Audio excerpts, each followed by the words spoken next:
అవినీతికి వ్యతిరేకంగా జన్లోక్పాల్ వ్యవస్థను తీసుకురావాలని గాంధేయవాది అన్నా హజారే చేసిన దీక్షకు మద్దతుగా మధ్య తరగతికి ప్రతిబింబంగా అందరి దృష్టిని ఆకర్షించి ఆ తర్వాత ఆప్ ను నెలకొల్పి ఢిల్లీ గద్దెనెక్కారు. కామన్ మ్యాన్ ప్రోత్సాహంతో సహకారంతో గెలిచిన కేజ్రీవాల్ ఇప్పుడు వాళ్ళు కొట్టిన దెబ్బకు తల్లడిల్లుతున్నారు. తాజా ఢిల్లీ అసెంబ్లీ ఎన్నికల ఫలితాల్లో ఈ మాజీ సీఎం దారుణ ఓటమిని మూటగట్టుకున్నారు. దేశం నలుమూలల నుంచి వచ్చి ఢిల్లీలో ఉంటున్న మిడిల్ క్లాస్ జనాల్లో చైతన్యం ఎక్కువ. తమ జీవితాలు మారుస్తారనే నమ్మకంతో కేజ్రీవాల్ నేతృత్వంలోని ఆప్ కు మద్దతుగా నిలిచారు. కానీ ఆ నమ్మకాన్ని నిలబెట్టుకోవడంలో ఆప్ జాతీయ కన్వీనర్ పూర్తిగా విఫలమయ్యారు. అవినీతిని నిర్మూలిస్తారని అనుకుంటే అదే ఆరోపణలతో పరువు పోగొట్టుకున్నారు.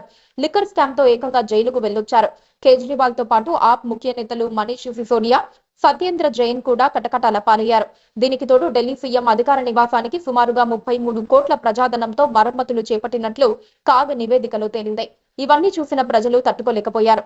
గెలుపు కోసం సాధ్యం కాని అడ్డగోలు హామీలివ్వడం, విశ్వసనీయత కోల్పోవడం, లెఫ్టినెంట్ గవర్నర్ తో వరుస వివాదాలు, యమునా నది ప్రక్షాళన చేయకపోవడం, వాతావరణ కాలుష్యం పెరగటం లాంటివన్నీ కేజ్రీవాల్ మీద ప్రజల్లో వ్యతిరేకత పెరిగేలా చేశాయి. దీంతో ఇన్నాళ్లు ఆప్ కు సపోర్ట్ గా ఉన్న మధ్యతరగతి ప్రజలు ఒక్కసారిగా రివర్స్ అయ్యారు. ఈ ఎన్నికల్లో బీజేపీకి మద్దతు తెలిపారు. అందుకే ఆ పార్టీ 27 ఏళ్ల తర్వాత ప్రభుత్వం ఏర్పాటు చేయబోతోంది. కేజ్రీవాల్ తో సహా జైలుకు వెళ్లొచ్చిన ఆప్ నేతలను మధ్యతరగతి ప్రజలు ఓడించారనే అభిప్రాయాలు వ్యక్తమవుతున్నాయి.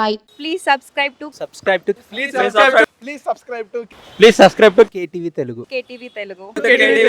KTV Telugu. KTV Telugu. KTV Telugu channel.